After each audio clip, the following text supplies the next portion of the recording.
एक गांव में गोपाल नाम का किसान रहता था। परिवार में उसकी पत्नी और 2 बच्चे, यही उसका संसार था। गुजारा करने के लिए वह अपने छोटे से खेत में फसलें उगाता था और उन्हें बेचकर अपना और अपने परिवार के लिए 2 वक्त का खाना जुटा पाता था। कहने को उसके पास इतना धन नहीं था, लेकिन फिर भी वह काफी खुश था। एक दिन दोपहर को वह अपनी पत्नी के साथ खेत पर खड़े होकर कह रहा था, हे भगवान, अगर बारिश हो जाए तो इस बार सभी किसानों की फसलें अच्छी हो जाएं। उसकी पत्नी भी कहती है, हाँ, सही कहा आपने। अगर बारिश हो जाती है तो इस बार काफी अनाज हम किसानों के पास आ जाएगा। बारिश की आस में किसानों की उम्मीदें टूटने लगती हैं, लेकिन बारिश की एक भी बूंद जमीन पर नहीं गिरती। परिणाम यह होता है कि सभी किसानों की फसलें बर्बाद हो जाती हैं और सूखने लगती हैं। गोपाल की फसल भी पूरी तरह बेकार हो जाती है। ये देखकर गोपाल कहता है, हे भगवान, इस बार किसानों का बहुत नुकसान हुआ है। फसलें पूरी तरह नष्ट हो चुकी हैं। मैंने तो इस फसल और बच्चों की पढ़ाई के लिए कर्जा भी ले रखा था। अब मैं इस कर्जे को कैसे चुकाऊंगा? यह सुनकर गोपाल की पत्नी गोपाल को सहारा देते हुए कहती है, कोई बात नहीं, अब जो होना था वह तो हो गया। हमारी पड़ोस वाली दीदी कह रही थी कि संतोष भैया शहर गए हैं। हो सके तो आप भी शहर चले जाइए। शहर जाकर थोड़ा पैसे कमा पाएंगे तो कर्जा भी चुका देंगे। यह सुनकर गोपाल कहता है, हाँ, अब मेरे पास केवल 2 ही रास्ते हैं।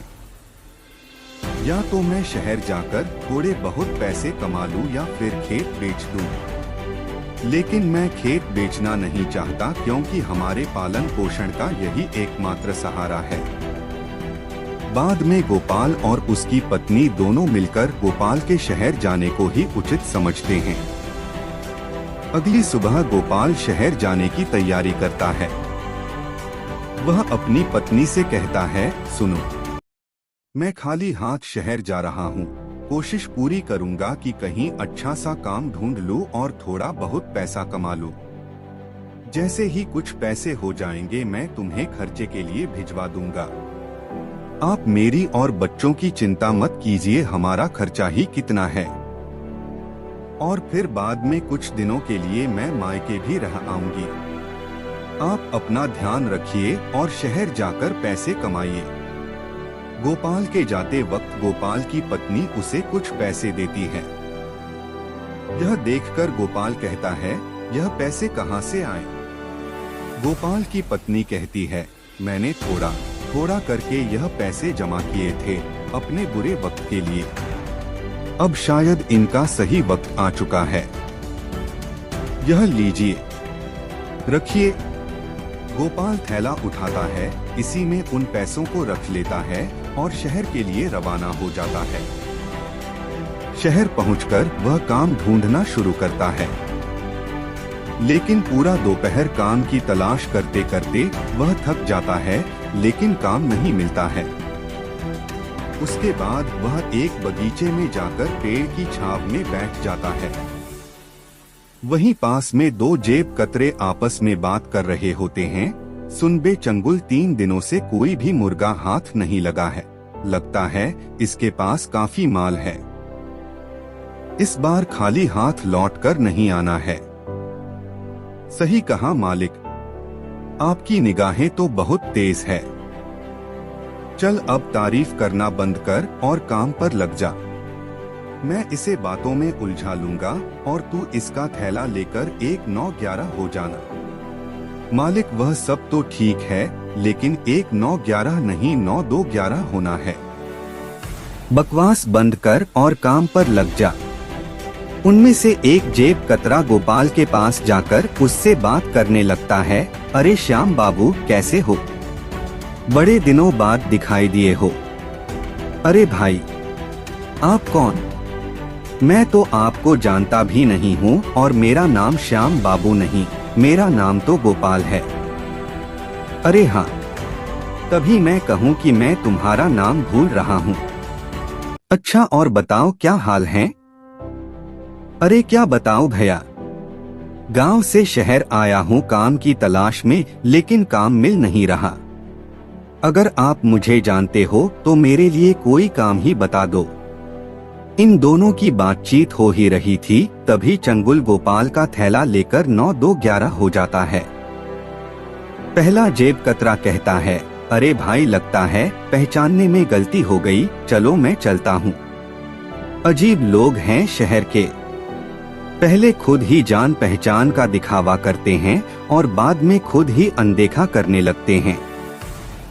इतने में गोपाल की नजर अपने थैले की ओर पड़ती है, लेकिन वहाँ पर थैला न देखकर वह काफी निराश हो जाता है और कहने लगता है, शहर के लोग तो बड़ा ही निर्दय है, गरीब के थैले को भी नहीं छोड़ते।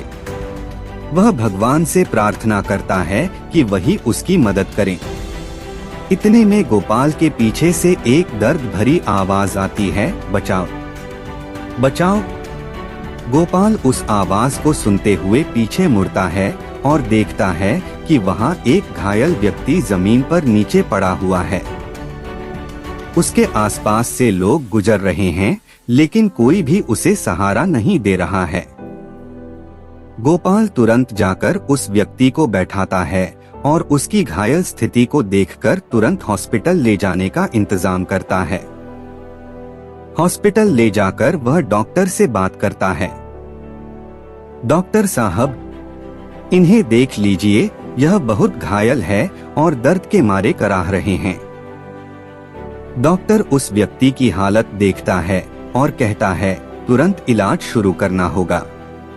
इसके लिए तुम्हें कुछ पैसे काउंटर पर जमा करने होंगे।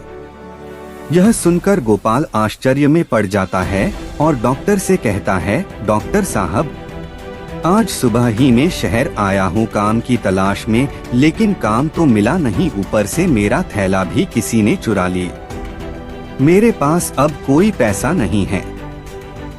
मैं खुद भूखा भूखा काम की तलाश में इधर उधर घूम रहा था, लेकिन तभी मुझे ये जमीन पर घायल पड़े दिखाई दिए और मैं इन्हें हॉस्पिटल लेकर आ गया। डॉक्टर उस व्यक्ति का तुरंत इलाज शुरू कर देते हैं और कुछ समय बाद बाहर निकलते हैं। तभी गोपाल अपनी जेब से एक पर्स निकालता है जो उसे घायल व्यक्ति को हॉस्पिटल लाते हुए उसकी जेब से गिरते हुए मिल गया था। वह उसे डॉक्टर को दिखाते हुए कहता है, यह लीजिए डॉक्टर साहब, यह इन्हीं का पर्स है, मैंने तो इसे खोला भी नहीं है, देख लीजिए शायद इसमें पैसे हो। डॉक्टर उस पर्स को चेक करता है तो उसमें बहुत सारे आईडी कार्ड और क्रेडिट कार्ड होते हैं। जब डॉक्टर उनकी आईडी कार्ड को चेक करता है तो उसे पता चलता है कि यह तो शहर के सबसे अमीर आदमी हैं। वो तुरंत गोपाल से कहता है, अच्छा हुआ जो तुम इन्हें हॉस्पिटल लेकर आ गए। तुम जानते हो यह शहर के सबसे बड़े आदमी हैं? मुझे नहीं पता, मैंने तो अपना फर्ज निभाया है। डॉक्टर गोपाल को शाबाशी देता है और कहता है, कल सुबह इन्हें होश आ जाएगा। तुम कल सुबह आकर इनसे मिल सकते हो, और वापस इलाज वाले कमरे में चला जाता है। गोपाल रात भर उस गार्डन में ही सोता है और सुबह होते ही वह हॉस्पिटल वापस आ जाता है। गोपाल डॉक्टर से पूछता है, डॉक्टर साहब, अब इनकी तबीयत कैसी है? डॉक्टर कहता है, अब बिल्कुल ठीक है, तुम इनसे मिल सकते हो।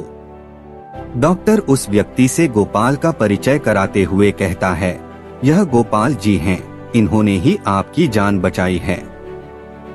घायल स्थिति में यही आपको हॉस्पिटल लेकर आए थे। यह सुनकर गिरधर जी, घायल व्यक्ति, कहते हैं, धन्यवाद, मेरी जान बचाने के लिए। तुम हो कौन और क्या करते हो? तभी गोपाल कहता है, मैं गांव से शहर आया हूँ, एक अच्छे से काम की तलाश में, लेकिन अभी तक मुझे कोई भी काम नहीं मिला है। मेरे ऊपर कर्जा है, मैं उस कर्ज से मुक्त होने के लिए शहर पैसे कमाने के लिए आया हूँ। गिरधर जी यह सोचकर हैरान हो जाते हैं कि यह व्यक्ति इतनी परेशानी में होते हुए भी मुझे हॉस्पिटल लेकर आया। वह कहते हैं, मुझे यह जानकर बहुत अच्छा लगा कि इस समय में भी तुम जैसा अच्छा और ईमानदार इंसान है। एक काम करना, कल मेरी छुट्टी है तो तुम कल सुबह ठीक इसी समय आना। मेरे पास तुम्हारे लिए काफी अच्छा काम है। गोपाल शुक्रिया अदा करते हुए वहां से चला जाता है और अगले दिन ठीक उसी समय हॉस्पिटल पहुंचता है। हॉस्पिटल से वे दोनों गिरधर जी के घर के लिए रवाना हो जाते हैं। घर में प्रवेश करते वक्त गोपाल उनके एक बड़े से महल और बड़ी बड़ी गाड़ियां देखकर हैरान रह जाता है और सोचता है कि यह व्यक्ति कितने अमीर होंगे। गोपाल अंदर जाकर सोफे पर बैठ जाता है। तभी गिरधर जी नौकर से उसके लिए पानी और खाने के लिए कुछ लाने को कहते हैं।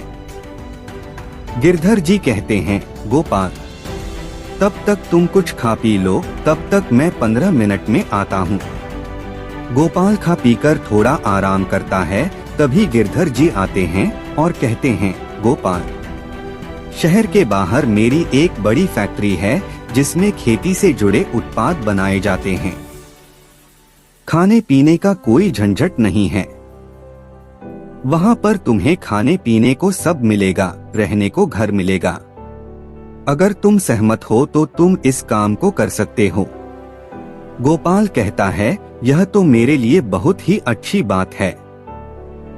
वैसे भी मैं एक किसान हूँ, खेती बाड़ी के बारे में मुझे बहुत अच्छे से पता है। मैं इस काम को अच्छे से कर पाऊंगा। गिरधर जी कहते हैं, तुम चाहो तो अपने परिवार को भी यहाँ लाकर रह सकते हो। गिरधर जी गोपाल को कुछ पैसे देते हैं जिससे वह अपने कर्ज को चुका पाए। फिर गोपाल गांव जाता है और अपनी कर्जे को पूरी तरह चुका देता है और अपने परिवार के साथ शहर वापस लौट आता है। गिरधर जी गोपाल के दोनों बच्चों की पढ़ाई का खर्चा भी खुद ही उठाते हैं और उनके खाने पीने का और रहने का ख्याल भी रखते हैं। गोपाल खूब मन लगाकर फैक्ट्री में काम करता है और खुशी खुशी अपने परिवार के साथ रहता है। अब गोपाल पूरी तरह आजादी महसूस करता है और अपने मालिक का शुक्रिया अदा करता है।